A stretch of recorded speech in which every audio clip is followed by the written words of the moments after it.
بہنیں اور بھائی بہت ساری قسم کی چیزوں کے سیکھنے سکھانے میں لگا رہے ہیں، جن سے شاید دنیا کا کوئی فائدہ ہو جائے لیکن دین کا فائدہ نہیں ہوتا، بلکہ دین کا بگاڑ ہو جاتا ہے۔ اللہ نے آپ کے ساتھ خیر کا اور بھلائی کا ارادہ کیا ہے اور دین کی سمجھ بوجھ عطا کی ہے، اسی لیے آپ نے قرآن و حدیث کی تعلیم کو حاصل کرنے اور ساتھ ساتھ عربی زبان کو سیکھنے یا قرآن مجید کو صحیح تلفظ کی ادائیگی کے ساتھ پڑھنے کی کوشش کی اور کر رہی ہے۔ یہ اس بات کی علامت ہے کہ من یرید اللہ بہ خیرا یفقہہ فی الدین، اللہ جس کے ساتھ خیر کا ارادہ کرتا ہے اللہ اس کو دین کی سمجھ عطا کرتا ہے۔ تو آپ کو اپنی خوش قسمتی پر اللہ تبارک و تعالیٰ کا شکر ادا کرنا چاہیے، اور گھر کے لوگ جو آپ کو کلاس کرنے کی اجازت دیتے ہیں آپ کو ان کا بھی شکریہ ادا کرنا چاہیے، اس لیے کہ من لا یشکر الناس لا یشکر اللہ، جو انسان کا شکریہ ادا نہیں کر سکتا وہ اللہ کا شکریہ کیسے ادا کرے؟ تو اگر گھر کے لوگوں نے آپ کو کلاس کرنے کی اجازت دی ہے تو آپ کلاس اسی انداز سے کیجیے جس طرح انہوں نے آپ کے بارے میں سوچا ہے کہ میری بچی، میری بہن، میرے گھر کی ایک فنا دین سیکھے گی، خود سیکھ کر اس پر عمل پیرا بھی ہوں گی اور دوسروں تک پیغام پہنچانے کی کوشش بھی کریں گی۔ ان کے ان حسن ظن کو برقرار رکھیے، ایسا نہ ہو کہ گھر کے لوگوں نے آپ کو عالمہ بنانے کا موقع فراہم کیا اور آپ اس کا غلط استعمال کریں گے، تو پھر نہ دنیا کے رہے نہ دین کے رہے، نہ خدائی ملا نہ مثال سلام، نہ ادھر کے رہے نہ ادھر کے رہے۔ لا الہ الا ولا الہ الا، ابھی منافق کا تذکرہ آپ سن رہے تھے، ان منافقین کے بارے میں کہا گیا لا الہ الا ولا الہ الا، نہ ادھر کے ہوتے ہیں نہ ادھر کے ہوتے ہیں، دونوں طرف سے لات دکھا گیا۔ تو اللہ نہ کرے، اللہ نہ کرے۔ اس لیے میری گزارش یہ ہے کہ جو موقع آپ کو فراہم کیا گیا، بڑی محنت کے بعد، مشقت کے بعد، بڑی رکاوٹوں کے بعد، اتنی آسانی کے ساتھ لڑکیوں کی کلاس کرنا ممکن نہیں ہے۔ سارا رسک لے کر میں نے اس پروگرام کو شروع کیا، بہت سے لوگوں کو بڑی تکلیف ہے، لیکن الحمدللہ چونکہ جائز کام ہے اور صحیح کام ہے، اس لیے میں نے آپ سے کہا پردے کا خصوصی اہتمام کیجیے تاکہ کسی قسم کا شکوہ شکایت کرنے والے کرنے کی کوشش میں کرے تو اس کو کوئی بہانہ نہ مل سکے، ورنہ قریب کے لوگوں کی جانب سے بھی مخالفت ہوتی ہے۔ الحمدللہ میں نے آج تک کسی کی پرواہ نہیں کی ہے، اس لیے کہ میں صحیح راستے پر۔ الحمدللہ اگر آپ اللہ کے فضل و کرم سے اس چیز کو حاصل کر لیتی ہیں اور نتیجے کے طور پر آپ کے ذریعے سے ایک آدمی جو راہ راست پا لیتا ہے، اس حدیث کو یاد رکھیے کہ اللہ کے نبی صلی اللہ علیہ وسلم نے حضرت علی سے کہا تھا لَأَن يَهْدِيَ اللَّهُ بِكَ رَجُلًا وَاحِدًا خَيْرٌ لَكَ مِنْ حُمَرِ النَّعَمِ۔ اے علی، اگر تمہارے ذریعے سے ایک آدمی بھی ہدایت پا جاتا ہے تو تمہارے لیے سرخ اونٹ سے بہتر سرمایہ ہوگا۔ عرب میں سرخ اونٹ بڑی قیمتی انعام کے طور پر دیا جاتا ہے، تو کہا اس سے بہتر ہی ہوگا ایک آدمی بھی آپ کے ہاتھ سے ایمان لے۔ تو اگر آپ نے تبلیغ کرنا سیکھا اور نتیجے کے طور پر آپ نے اپنی سہیلی کو، اپنی بہن کو، اپنے گھر کے لوگوں کو سدھارنے کی کوشش کی اور اللہ کے فضل کرم سے آپ کی زبان کی سلاست و روانی سے آپ جو بولتی ہیں اچھے انداز میں بولنے کے نتیجے میں، مٹھاس اور شیریں کلامی کے نتیجے میں کوئی آدمی آپ کے طرف مائل ہوا اور آپ کی بات کو سن کر کتاب و سنت کے دامن سے وابستہ ہو گیا، یقین جانیے کہ اللہ کی جانب سے آپ کو بہت بڑا تحفہ انعام ملے گا۔ اس لیے گزارش یہ ہے کہ وقت کی قیمت کو پہچانیے اور تقریر و تحریر کے ذریعے سے دعوت دین کرنے کی کوشش کی۔ اس لیے عام طور سے مدارس اسلامیہ میں انجمن کا قیام ہوتا ہے۔ ہمارے زیر نگرانی 2 مدرسے چلتے ہیں، مرکز تحفیظ القرآن لڑکوں کا مدرسہ ہے اور جامعہ زید النساء، میں نے اپنے امی کے نام پر اس کو تعمیر کیا الحمدللہ اپنی جگہ دے کر کے۔ تو جامعہ زید النساء وہاں لڑکیوں کی تعلیم کی 80 بچیاں ہیں الحمدللہ، تیسری جماعت اس کی چل رہی ہے، 6 سال میں اس کا کورس مکمل ہوگا، ابھی تعمیراتی کام چل رہا ہے۔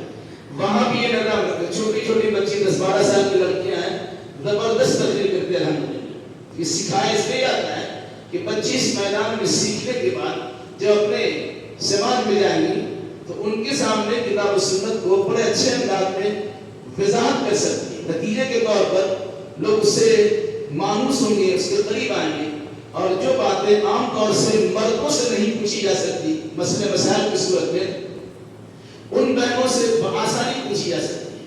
اس مناسبت سے آپ کوشش یہ کیجیے کہ جو پڑھایا جاتا ہے، جس چیز کی طرف رہنمائی کی جاتی ہے، آپ اسے اچھے انداز میں پڑھیے، ذہن و دماغ میں بسائیے، اور ساتھ ساتھ اسے کئی بہنوں تک پہنچانے کی کوشش کی، تاکہ جو مسئلہ کٹھن ہو، جس کو عام طور سے مردوں سے پوچھنے میں ہچکچاہٹ ہوتی، حالانکہ ایسی کوئی بات نہیں، اللہ تعالیٰ بات شرماتا نہیں، پوچھا جا سکتا ہے، لیکن ہوتا ہے فطری چیز.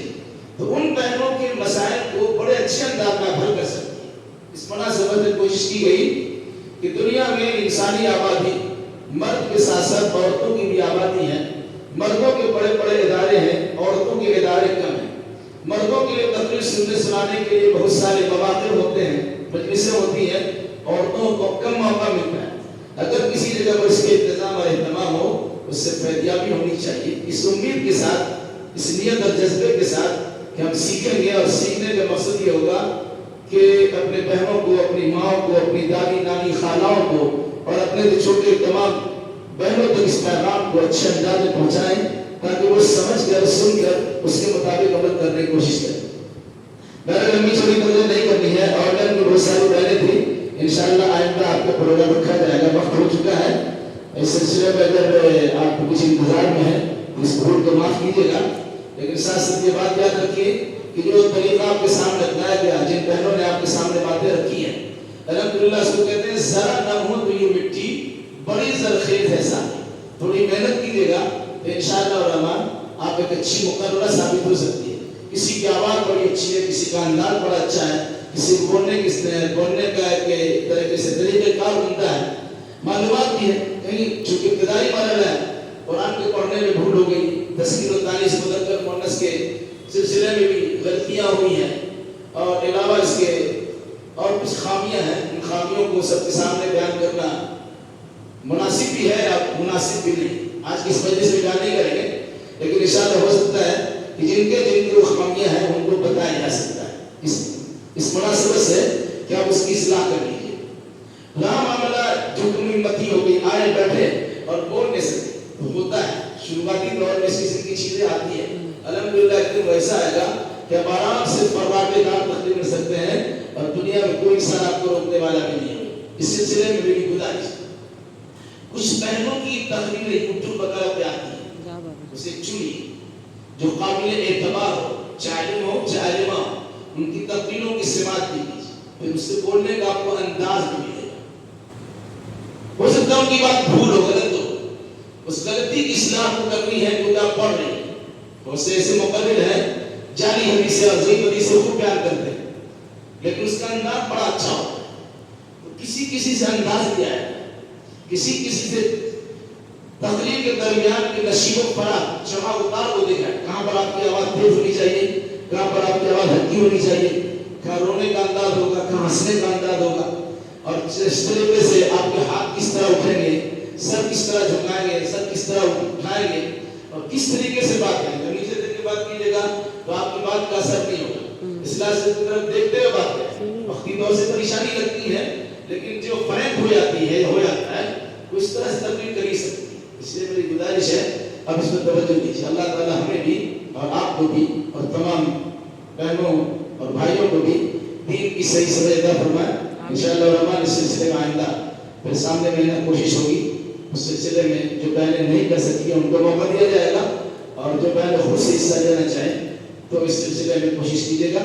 کوشش یہ کیجیے کہ لمبی چوڑی تقریر آپ یاد کیجیے، مگر یہاں بیان صرف 5 منٹ کیجیے، اس میں سے چن کر بیان کیجیے تاکہ لگے کہ ہم کم وقت میں اپنی پوری بات کہہ چکے. ورنہ بہت زیادہ سوچ کے آئیں گے اور آپ کا وقت کم ہو جائے گا، کہیں بیل بج جائے گی، گھنٹی بج جائے گی، اب گھبرا جائیں گے. ہم کو پورا کرنا ہے تو جلدی کرنے میں بہت ساری بات ادھر سے ادھر ہو جاتی ہے. سوچ کے رکھیے، اپنی تقریر کو تیار کیجیے، اس میں سے تھوڑا پوائنٹ پر ہم کو گفتگو کرنی ہے. انشاءاللہ امید ہے اس پر توجہ دیں گے تو کوئی فائدہ ہوگا. اور سب سے بڑی چیز یہ ہے کہ اس مقصد کے تحت عالمہ کلاس شروع کیا گیا، اس میں انشاءاللہ کامیابی ملے گی، جس کا فائدہ آپ کو خود ہوگا، آپ کے گھر والوں کو ہوگا. اللہ ہمیں اور آپ کو اور تمام بہنوں کو صحیح سوچ بوجھ کی توفیق عطا فرمائے اور صحیح چیزوں کے قبول کرنے اور غلط چیزوں سے اجتناب کرنے کی توفیق فراہم فرمائے۔ ایک بات کہہ کے اپنی بات ختم کریں۔ سب سے پہلی بات جب تقریر کرنے کے لیے دیکھیں آئے والسلام علیکم ورحمۃ اللہ وبرکاتہ، پہلا جملہ آپ کیوں ہونا چاہیے؟ اور سارے پہلے کہتے ہیں اسلامی طریقے کے مطابق آپ کو سلام کرتا ہوں، اللہ کے نبی صلی اللہ علیہ وسلم جیسا ثبوت نہیں ہے، منبر پر چلتے تھے السلام علیکم ورحمۃ اللہ، اس کے بعد بات شروعات کرتے تھے۔ آج بہت کچھ مقرر حضرات ہیں اسٹیج پہ چلتے کہتے ہیں میں اسلامی طریقے کے مطابق آپ کو سلام پیش کرتا ہوں السلام علیکم ورحمۃ اللہ وبرکاتہ۔ وہ جملہ بیان کرنے کی ضرورت ہی نہیں، آپ کو سلام کرنے کے لیے آئے، شروعات کریں گے تو السلام علیکم ورحمۃ اللہ وبرکاتہ۔ کبھی کبھی ایسا ہوتا ہے کہ کہاں ہم اسلامی طریقے کے مطابق آپ کو خیر مقدم کرتے ہیں، سلام کرتے ہیں اور نبی سلام ہی بھول جائیں، تو اس پر توجہ دیجیے گا، جب بھی آئیے موقع آپ کو ملا السلام علیکم ورحمۃ اللہ وبرکاتہ۔ دوسرا، جن بہنوں نے نقابت کی کرنا ہے ان کی بھی ذمہ داری ہوتی ہے، جہاں اگر کسی بہن کو بلائیں عزت و احترام سے بلائیں، فلاں آجا نہیں، اب میں گزارش کرتی ہوں یا درخواست کرتی ہوں کہ فلاں بہن تشریف لائے اور اپنی تیار کردہ موضوع کی وضاحت کرے، یا اپنی تقریر ہمارے سامنے پیش کرے، اور پھر اس کے بعد موقع ملے تو اس کی اصلاح یا اس کی حوصلہ افزائی کے لیے کہہ سکتے ہیں ماشاء اللہ جزاک اللہ، آپ نے اچھی تقریر کی، اللہ اس کو بہتر بدلا دے۔ امید ہے کہ اس سلسلے میں اور بھی آپ کی کوشش رہے گی تو اللہ تعالیٰ آپ کے اندر اور بھی نکھار پیدا کر دے گا۔ اس قسم کی چیز آنے سے بھی لگتا ہے کہ میری تسلی بھی ہوئی، تشفی ہوئی اور حکمت افزائی ہوئی۔ بہرحال اللہ ہمیں آپ کو عمل کی توفیق عطا فرمائے۔ ہم تو کہنے سننے سے زیادہ عمل کی توفیق، یہ جملہ بنا کہنے سننے سے زیادہ نہیں کہیں گے اور نہیں سنیں گے، عمل کہاں سے کریں گے؟ صحیح کہنے، صحیح سننے، صحیح سمجھنے اور صحیح باتوں پر عمل کرنے کی توفیق مانگی کہ اللہ تعالیٰ کا پتہ ہے، جس کو توفیق ملنا بڑی بات ہے۔ اللہ ہمیں اور آپ کو اور تمام بہنوں کو کتاب و سنت کی روشنی میں صحیح بات کہنے، سننے اور اس کے مطابق عمل کرنے کی توفیق مرحمت فرمائے۔ آمین۔ السلام علیکم ورحمۃ اللہ وبرکاتہ۔ وعلیکم السلام۔ سامنے 15 اگست ہے، سوموار کا کلاس نہیں ہوگا انشاءاللہ۔